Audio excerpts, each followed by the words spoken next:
Listening Practice Part 5: The Rise and Fall of the Great Powers and Economic Change. We'll continue from two outsiders, Japan and Russia. By the 16th century, there were two other states which, although nowhere near the size and population of the Ming, Ottoman, and Mongol empires, were demonstrating signs of political consolidation and economic growth. In the Far East, Japan was taking forward steps just as its large Chinese neighbor was beginning to atrophy. Geography gave a prime strategical asset to the Japanese as it did to the British, for insularity offered a protection from overland invasion which China did not possess. The gap between the island of Japan and the Asiatic mainland was by no means a complete one. However, a great deal of Japanese culture and religion had been adopted from the older civilization. But whereas China was run by a unified bureaucracy, power in Japan lay in the hands of clan-based feudal lordships, and the emperor was but a cipher. The centralized rule which had existed in the 14th century had been replaced by a constant feuding between the clans, akin, as it were, to the strife among their equivalents in Scotland. This was not the ideal circumstance for traders and merchants, but it did not check a very considerable amount of economic activity.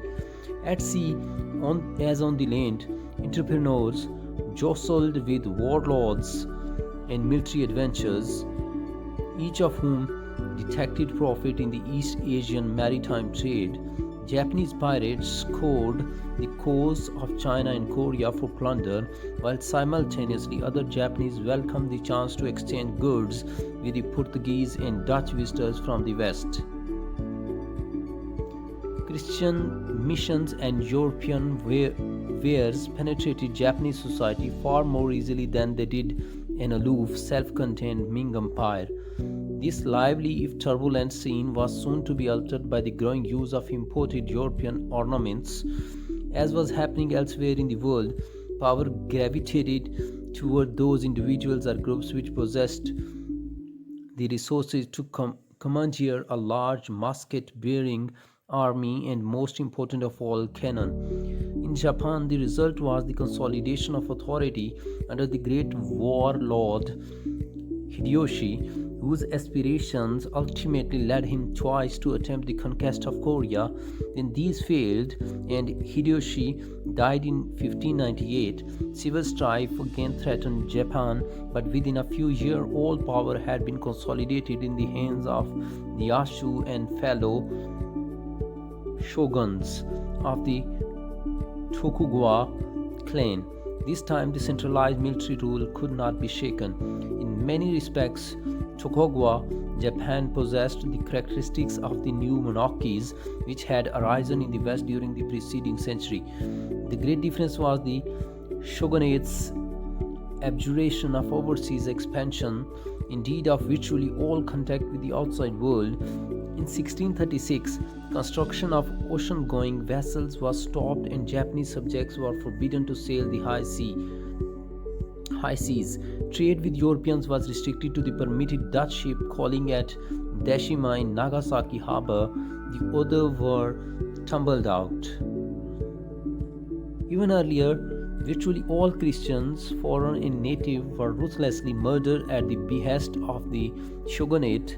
Clearly, the chief motive behind these drastic measures was the Tokugawa clan's determination to achieve unchallenged control.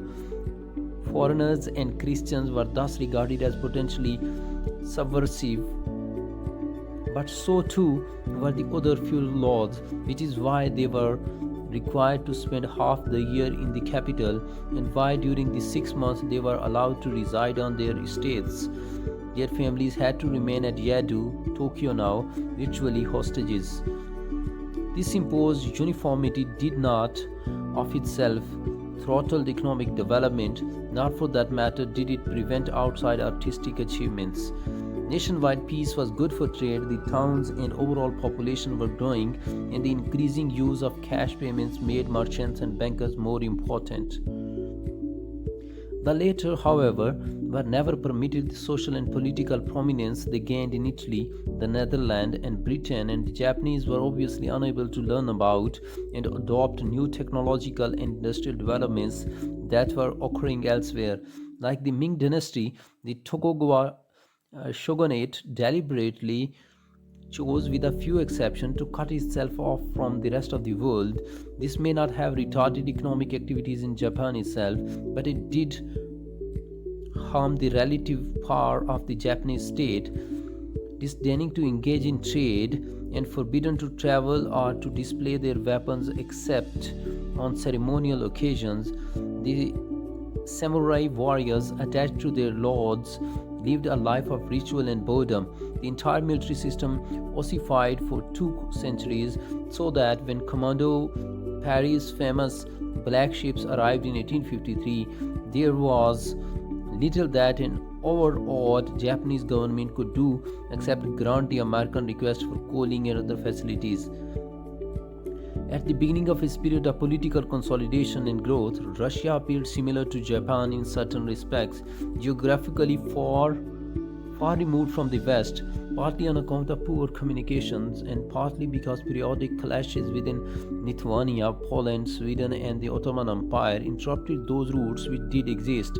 The kingdom of Muscovy was nevertheless deeply influenced by its European inheritance, not least through the Russian Orthodox Church.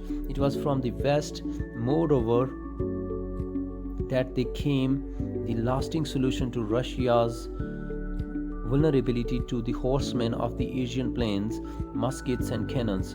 With these new weapons, Moscow could now establish itself as one of the gunpowder empires and thus expand. A westward drive was difficult, given that the Swedes and Poles also possessed such armaments, but colonial expansions against the tribes and Khanates to the south and east was made much easier by this military technological advantage. By 1556, for example, Russian troops had reached the Caspian Sea. This military expansionism was accompanied and often eclipsed by the explorers and pioneers who steadily pushed east of the Urals through Siberia and had actually reached the Pacific coast by 1638. Despite this hard-won military superiority over Mongol horsemen, there was nothing easy or inevitable about the growth of the Russian Empire. The more peoples that were conquered, the greater was the likelihood of internal dissension and revolt. The nobles at home were often restive, even after the purge of their numbers by Ivan the Terrible. The Tartar Khanates of the Crimea remained a powerful foe. His troops sacked Moscow in 1571 and it remained independent until the late 18th century. Challenges from the west were even more threatening. The Poles, for example, occupied Moscow between 1608 and 1613. A further weakness was that despite certain borrowings from the West, Russia remained technologically backward and economically underdeveloped. Extremes of climate and the enormous distances and poor communications partly accounted for this, but so also did severe social defects, the military absolutism of the Caesar, the monopoly of education in the hands of the Orthodox Church, the venality and unpredictability of the bureaucracy, and the institution of serfdom, which made agriculture feudal and static. Yet, despite this relative backwardness and despite these setbacks, Russia continued to expand, imposing upon its new territories the same military force and autocratic rule which was used to command the obedience of the Muscovites. Enough had been borrowed from Europe to give the regime the armed strength to preserve itself, while all possibility of Western social and political modernization was firmly resisted. Foreigners in Russia, for example, were segregated from the natives in order to prevent subversive influences. Unlike the other despotisms mentioned in this chapter, the empire of the Caesar would manage to survive and Russia would one day grow to be a world power. Yet in 1500 and even as late as 1650, this was scarcely obvious to many Frenchmen, Dutchmen, and Englishmen who probably knew as much about the Russian ruler as they did about the legendary Prester John. The European miracle. Why was it among the scattered and relatively unsophisticated peoples inhabiting the western parts of the Russian landmass that there occurred an unstoppable process of economic development and technological innovation which would steadily make it the commercial and military leader in world affairs? This is a question which has exercised scholars and other observers for centuries, and all that the following paragraphs can do is to present a synthesis of the existing knowledge. Yet, however crude such a summary must be, it possesses the incidental advantage of exposing the main stand of the arguments which permeate this entire work, namely that there was a dynamic involved, it driven chiefly by economic and technological advances, although always interacting with other variables such as social structure, geography, and the occasional accident.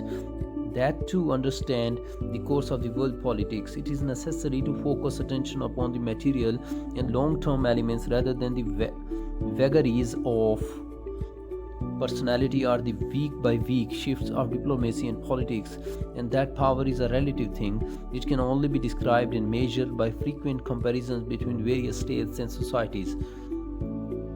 The one feature of Europe which immediately strikes the eye when looking at a map of the world's power centers in the 16th century is its political fragmentation.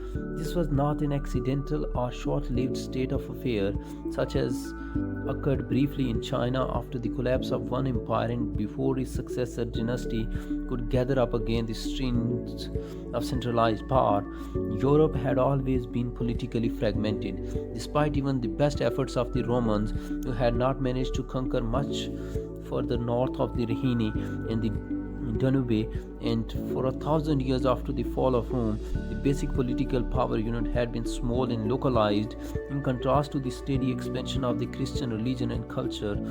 Occasional concentrations of authority, like that of Charlemagne in the west or of Kievan Russia in the east, were but temporary affairs terminated by a change of ruler, internal rebellion, or external invasion.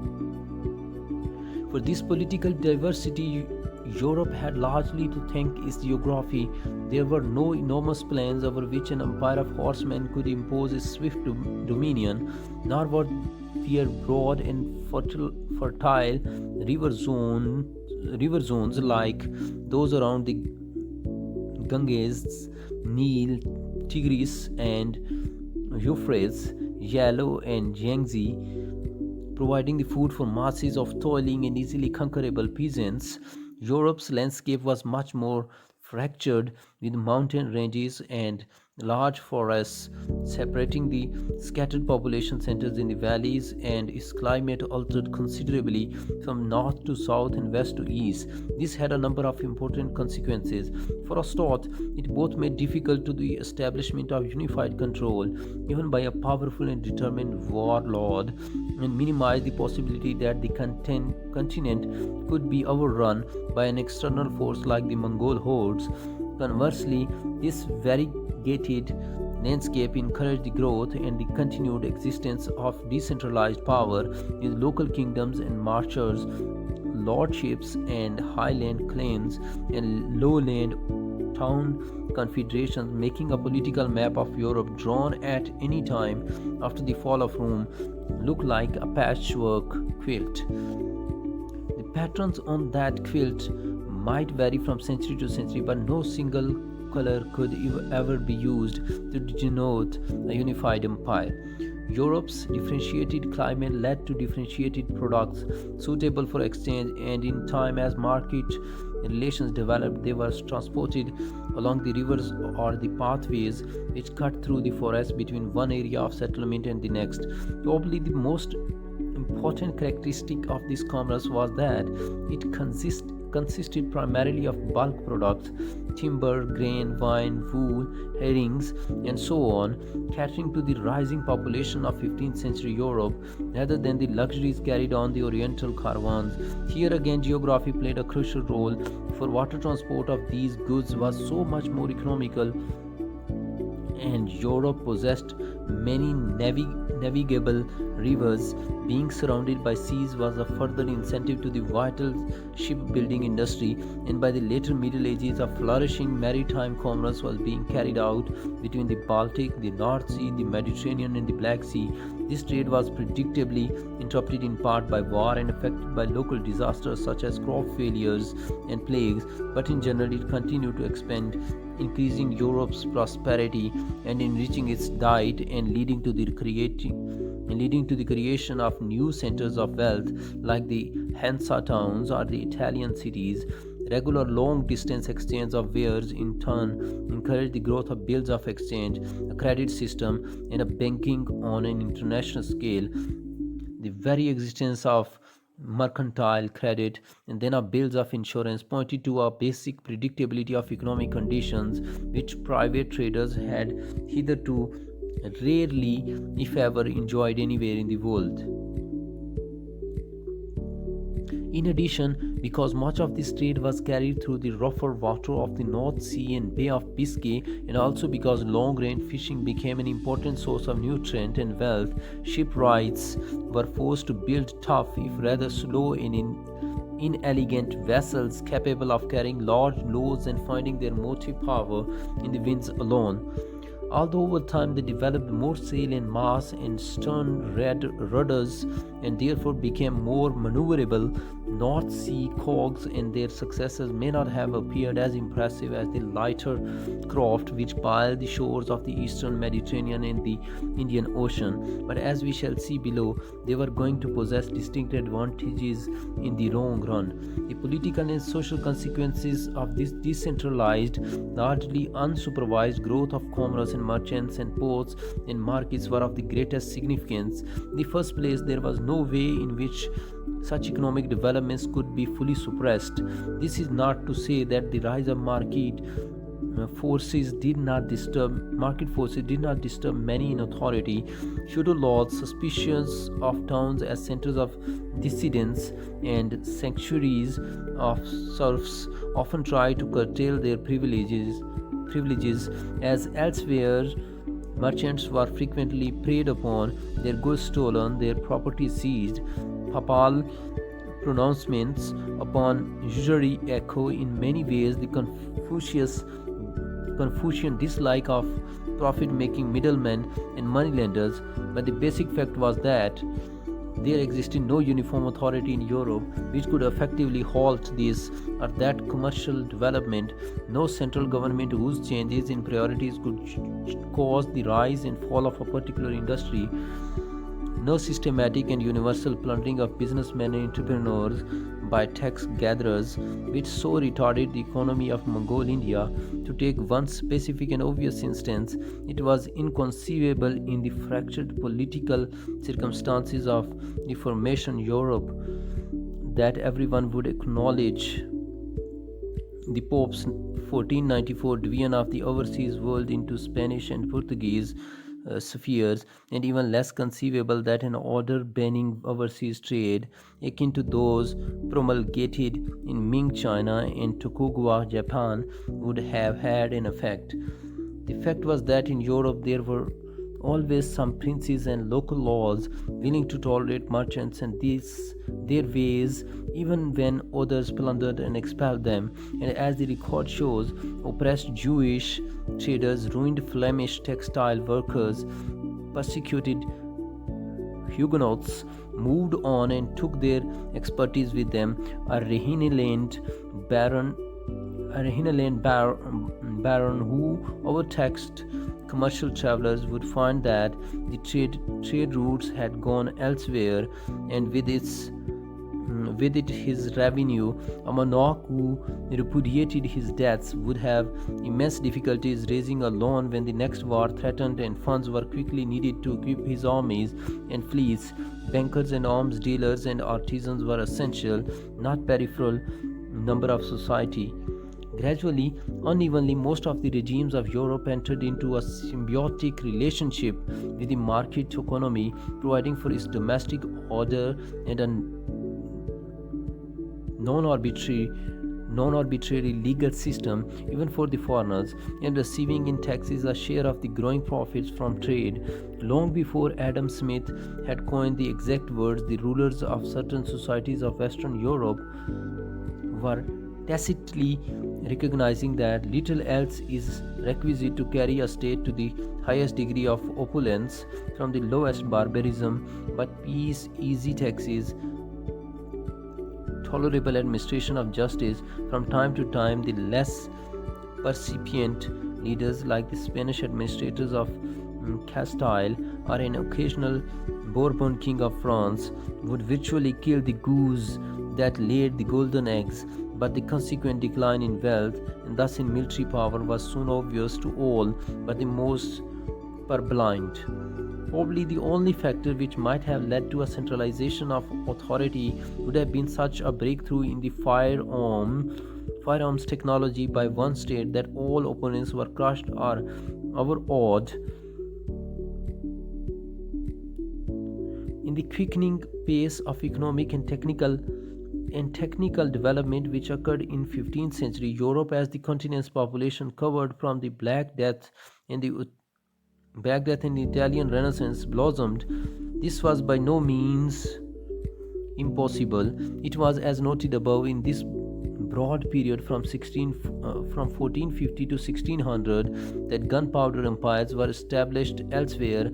Muscovy, Tokugawa, Japan, and Mongol India provide excellent examples of how great states could be fashioned by leaders who secured the firearms and the cannon with which to compel all rivals to obedience.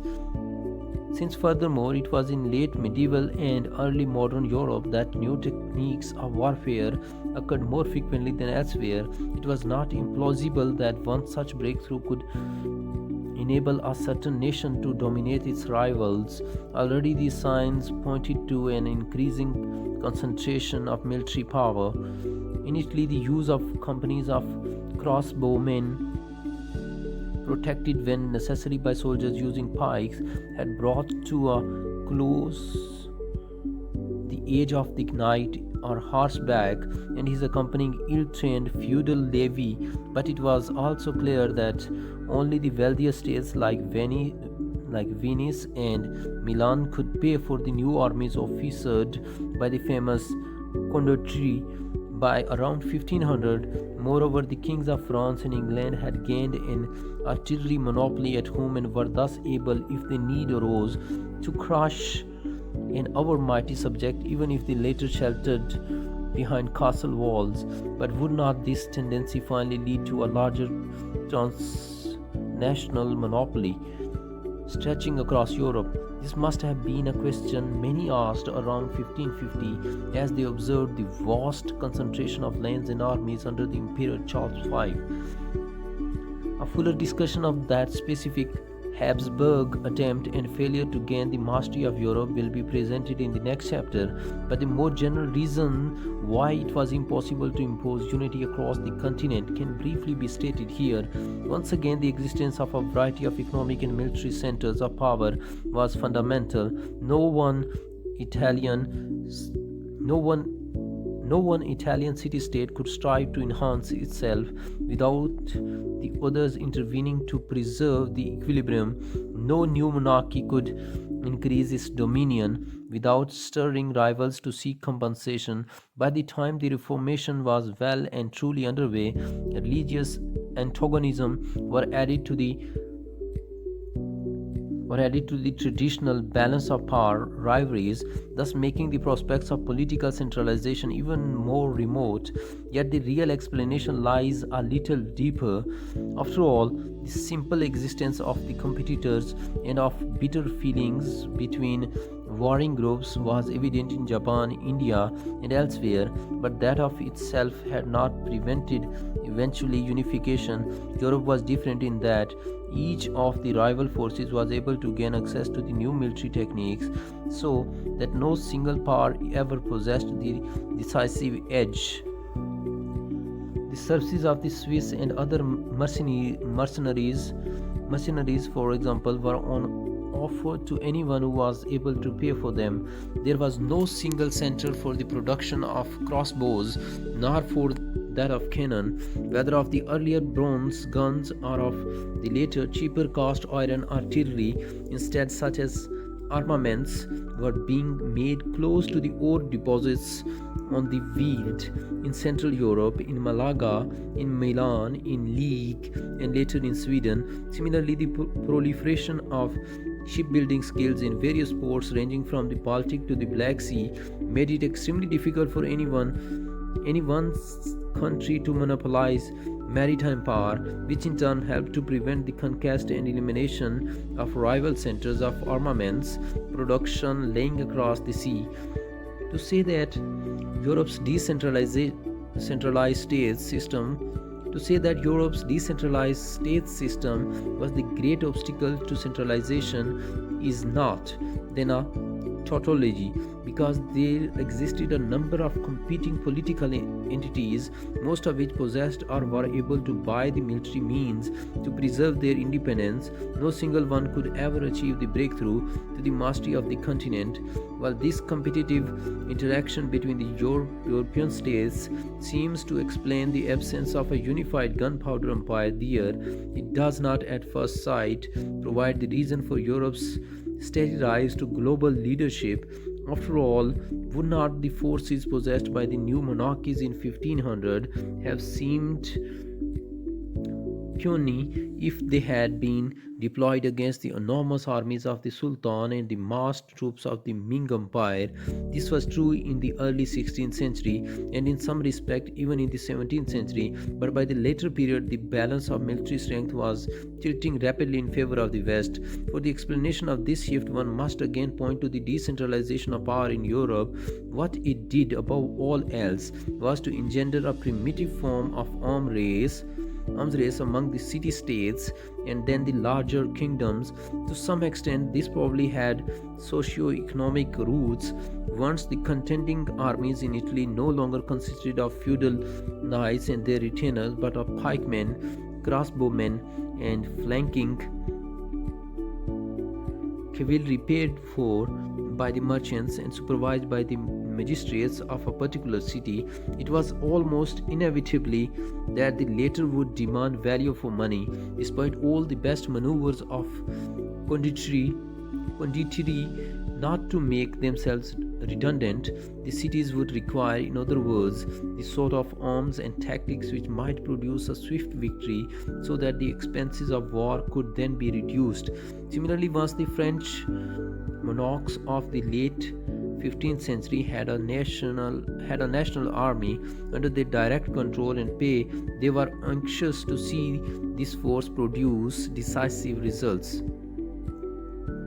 By the same token, this free market system not only forced the numerous candidates to compete for contracts but also encouraged artisans and inventors to improve their wares so as to obtain new orders. While this armament spiral could already be seen in manufacture of crossbow and armor plate in the early 15th century, the principle spread to experimentation with gunpowder weapons in the following 50 years. It is important to recall here that when cannon were first employed, there was little difference between the West and Asia in their design and effectiveness. Gigantic wrought iron tubes that fired a stone ball and made an immense noise obviously looked impressive and at times had results. It was that type which was used by the Turks to bombard the walls of the Constantinople in 1453. Yet it seems to have been only in Europe that the impetus existed for constant improvements in the gunpowder, gains in casting much smaller yet equally powerful cannon from bronze and tin alloys, in the shape and texture of the barrel and the missiles, in the gun mountings and carriages. All of this enhanced to an enormous degree the power and the nobility and mobility of artillery, and gave the owner of such weapons the means to reduce the strongest fortresses, as the Italian city states found to their alarm when a French army equipped with formidable bronze guns invaded Italy in 1494.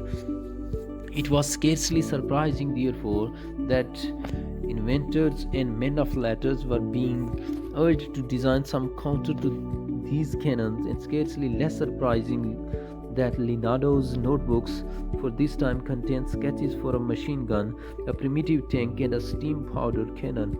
This is not to say that civilization did not improve their armaments from the early, crude designs. Some of them did, usually by copying from European models or persuading European visitors like the Jesuits in China to lend their expertise.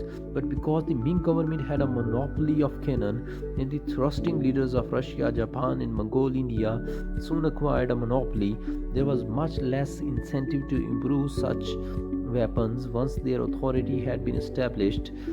Turning in upon themselves, the Chinese and the Japanese neglected to develop armaments production. Clinging to their traditional fighting ways, the Janissaries of Islam scorned taking much